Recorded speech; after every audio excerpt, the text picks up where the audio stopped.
Assalamualaikum warahmatullahi wabarakatuh. Oke, berjumpa lagi di pembelajaran daring kita dengan materi akidah akhlak ya. Selamat pagi. Sabahal khair. Kaifa halukum jami'an? Oke. How are you today? Oke, saya doakan selalu dalam keadaan sehat selalu. Oke, ini pembelajaran dari non tugas, non tatap muka. Alhamdulillah kita telah sampai pada bab selanjutnya yaitu bab 2 ya anak-anak sekalian. Mohon disimak baik-baik video ini dan kalian menulis ringkasan yang Ustaz berikan yang terdapat pada deskripsi YouTube. Oke, bagi anakku yang belum tekan tombol merah subscribe, silakan tekan tombol merah tonton sampai selesai video ini dan komen hadir di bawahnya. Oke. Pelajaran 2, okay. Lesson 2, okay. Bab tsani ya Asmaul Husna. Okay. Asmaul Husna adalah pelajaran yang sudah kalian pernah pelajari ya, judul ini ya di kelas-kelas sebelumnya. Okay. Adapun Asmaul Husna yang akan kita pelajari pada kelas 5 ini ya ialah tentang Al-Wahhab, Ar-Razzaq, Al-Fattah, Asy-Syakur, Al-Mughni. Ya, seperti ini gambarannya. Yang akan kalian pelajari adalah Asmaul Husna Al-Wahhab, okay. Ar-Razzaq, Al-Fattah, Asy-Syakur, dan Al-Mughni. Ya, inilah Asmaul Husna yang akan kalian pelajari di kelas 5 ini. Ya.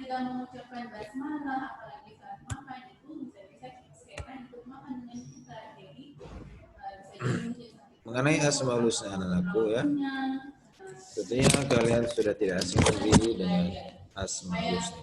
Ada yang tahu apa arti Asmaul Husna? Iya betul, Asmaul Husna adalah nama-nama Allah Subhanahu wa Ta'ala yang baik ya.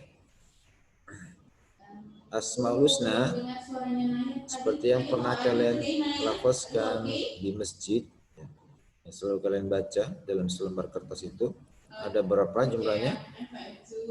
Oke, good. Ada 99 ya, ada 99 Asmaul Husna ya.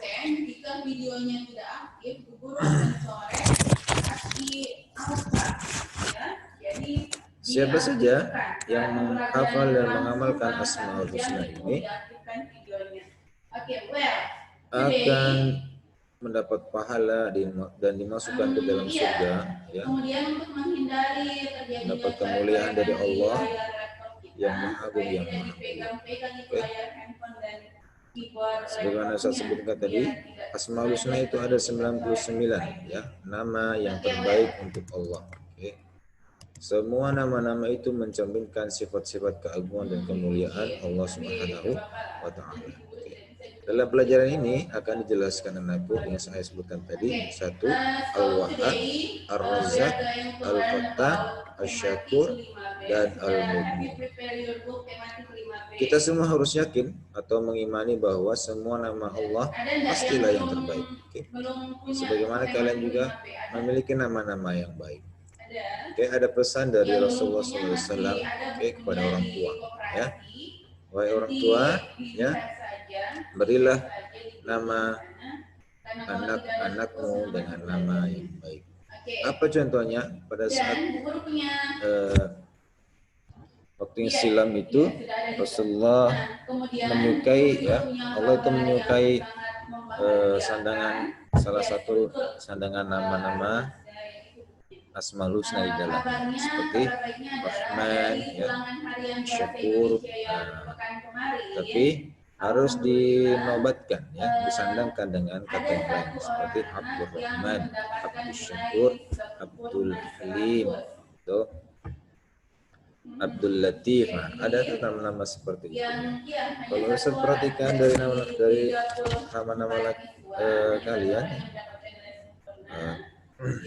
ada nama-nama yang mulia di sini ya, yang baik artinya seperti Ahmad, ya, ada Amin, ada Habibullah, ya, Ahmad itu yang terpuji, ya, Hamad Fatir al-khair. Al-khair itu yang terbaik ya. Khair baik. Kemudian amin ya.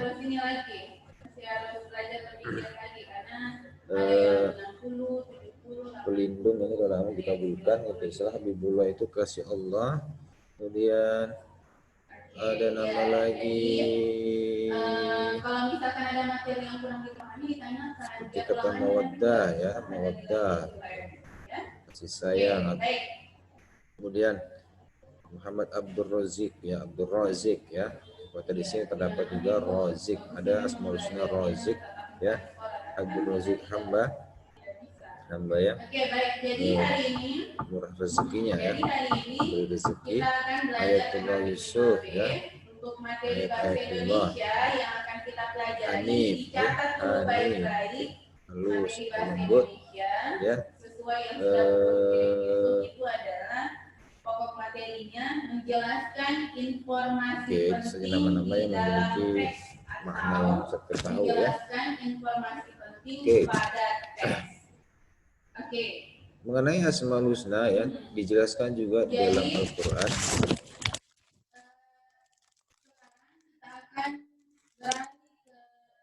Dalam Al-Qur'an anakku terdapat pada surat Thaha yaitu Allahu la ilaha illa huwa lahul asmaul husna. Saya ulangi, bismillahirrahmanirrahim. Allahu la ilaha illa huwa lahul asmaul husna. Yang artinya dialah Allah, tidak ada Tuhan selain Dia yang mempunyai nama-nama yang terbaik. Allah itu ya menyuruh kita senantiasa berdoa dengan menyebut nama-namanya yang terdapat dalam Asmaul Husna ya.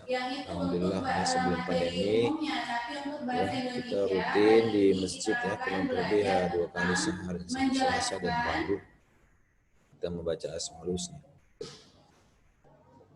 Dan Asmaul Husna itu memiliki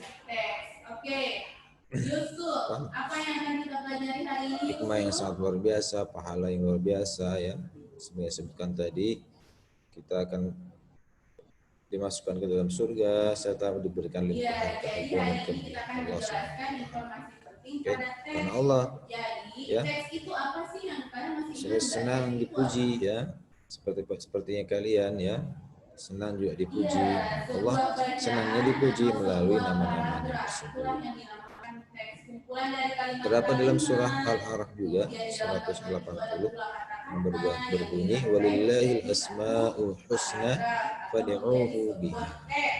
Yang artinya Allah memiliki asmaul husna, nama-nama Allah yang terbaik, maka bermohonlah kepadanya dengan menyebut asmaul husna. Al-A'raf 180 ya. Itulah sekilas mukadimah mengenai Asmaul Husna, yaitu Asmaul Husna itu artinya nama-nama Allah yang baik. Berapa jumlahnya? Jumlahnya ada 99. Kemudian mengapa kita harus mempelajari Asmaul Husna? Karena Asmaul Husna memiliki faedah ya, bagi siapa yang menghafal dan mengamalkannya, kita akan dimasukkan ke dalam surga dan mendapat limpahan keagungan dan kemuliaan dari Allah Subhanahu wa taala. Nah, pertanyaannya, apakah kalian sudah menghafalnya?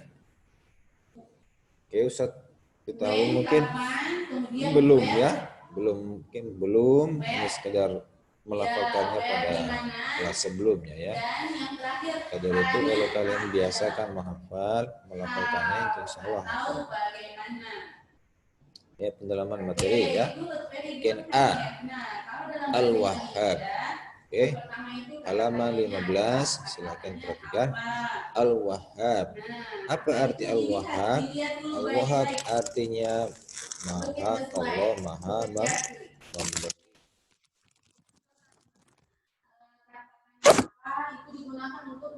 Di sini dijelaskan bahwa hanya Allah Tuhan yang Maha memberi setiap yang diminta oleh makhluknya.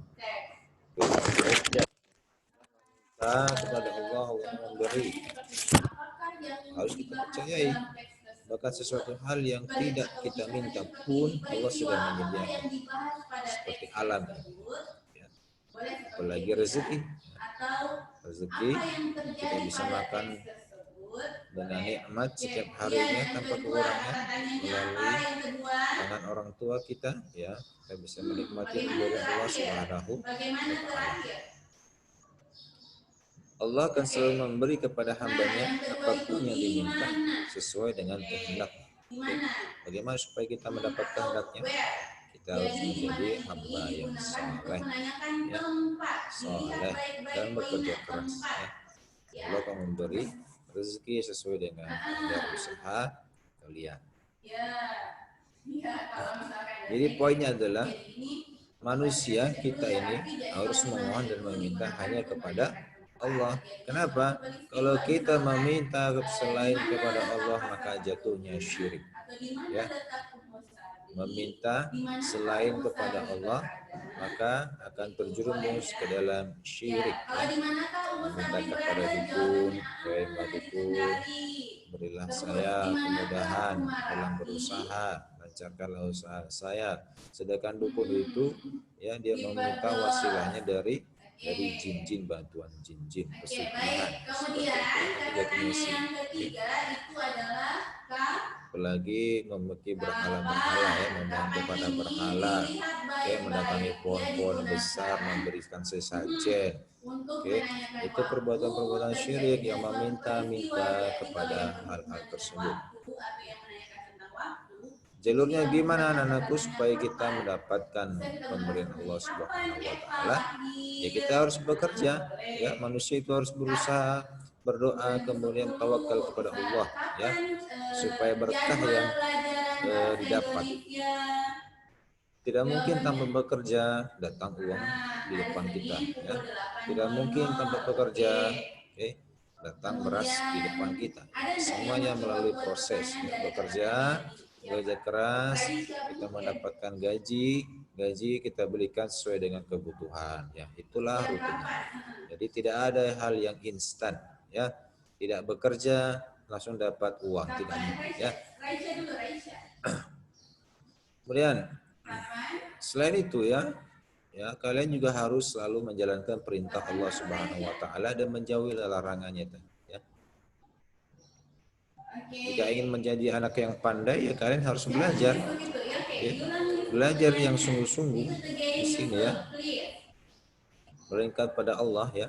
Berusaha, kalau kalian tertariknya sebagai siswa, ya harus belajar. Kalau ingin berhasil, ingin juara, ya harus belajar dengan keras, ya, seperti itu. Allah akan memberikan keberhasilan sebagaimana yang dikehendaki, ya, yang dia kehendaki, asalkan mau bekerja dan sungguh-sungguh. Kalau orang tua, ya tarafnya bekerja dengan sungguh-sungguh, ya, disertai dengan keimanan, sehingga yang didapatkan oleh berkah, ya, berkah, ya, sehingga yang didapatkan berkah karena akan diberikan kepada anak istrinya, ya.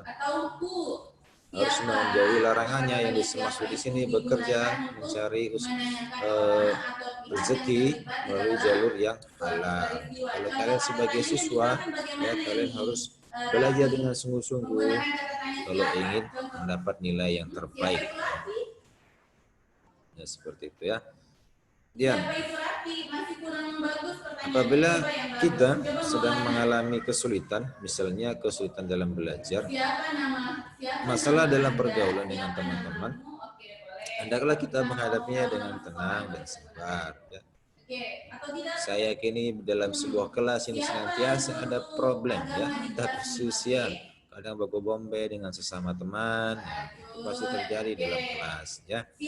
Nah, kalian harus menghadapinya dengan sabar dan dengan kepala dingin, tidak boleh membalasnya dengan kekerasan pula, nanti malah ribut, ya. Tidak boleh membalas dengan kekerasan, nanti malah baku bombay, tidak bisa bersahabat. Selain itu, ya, jangan lupa untuk selalu mendekatkan diri pada Allah, ya, dengan banyak-banyak berzikir setiap hari. Insya Allah kita akan diberi kemudahan dalam menghadapi berbagai kesulitan, ya. Kalau untuk orang tua dalam dunia kerjanya, ya,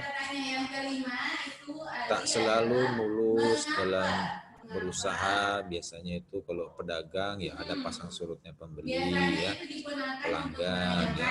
Kalau kita kerjaan di kantor biasanya tidak selalu mulus menyelesaikan tugas ya. Nah, kita diperintahkan untuk selalu berzikir, mengingat Allah, mendekatkan diri kepada Allah ya, supaya tidak stres, tidak pusing ya. Kalau kalian ya sebagai siswa, tarafnya sebagai siswa mengalami kesulitan dalam materi, ya belajar, jangan lupa beribadah ya. Insya Allah Allah akan memberikan kemudahan ya. Firman Allah ya. Firman Allah dalam surat Al-Imran ayat 8 berbunyi, Bismillahirrahmanirrahim. Rabbana la tuzigh qulubana ba'da idh hadaitana wa hab lana min ladunka rahmah innaka antal wahhab. Ya Tuhan kami, janganlah Engkau condongkan hati kami kepada kesesatan setelah Engkau berikan petunjuk kepada kami, dan karuniakanlah kepada kami rahmat di sisi. Sesungguhnya Engkau Maha Pemberi. Kita selalu memohon dalam selesai sholat anakku agar dijauhkan dari kecondongan berbuat maksiat, berbuat kesesatan. Ya. Kita meminta kepada Allah untuk selalu dijauhkan dari sifat buruk. Kita meminta kepada Allah untuk selalu disucikan hati kita, batin kita. Ya. Bersabar dan berdoa itu adalah keutamaan yang harus kita lakukan. Yakinlah Allah akan mengabulkan setiap permohonan doa yang kita panjatkan ya. Seperti penekanannya itu, kita selalu berdoa kepada Allah, meminta kepada Allah. Walaupun ada bagaimana hukumnya Pak Guru meminta kepada sesama manusia, tidak masalah ya. Kita sekedar meminta atau memberi diperbolehkan antar sesama manusia. Oke. Yang tidak diperbolehkan tadi sebagaimana yang saya sebutkan, kita meminta rezeki selain daripada Allah ya, yang terakhir kepada mengagungkan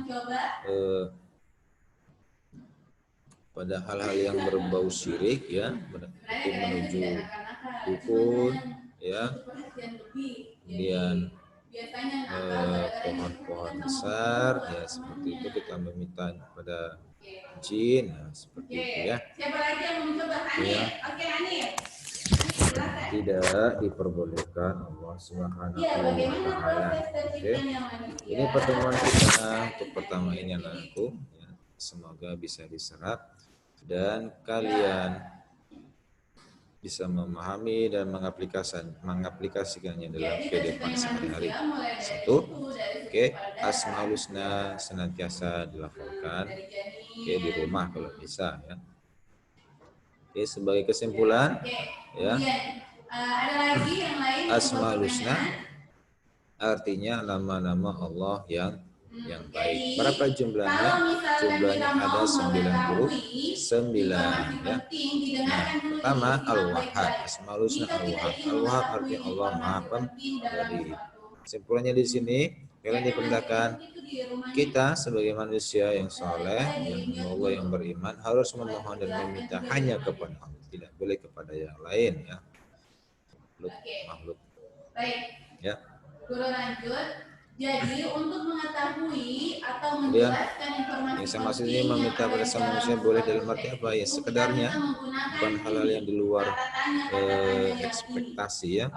Kita rezeki saya manusia sama aja meminta kepada dukun ya. Yang meminta biasa, saya pinjam uangmu, saya minta dong sedikit apa begitu ya. Itu tidak masalah dengan bahasa seperti itu. Tapi kalau sampai kepada dukun, mbak dukun, tolong lancarkanlah usaha saya bla bla bla, itu perbuatan syirik. Nah, kita sebagai manusia harus berusaha berdoa, kemudian tawakal kepada Allah.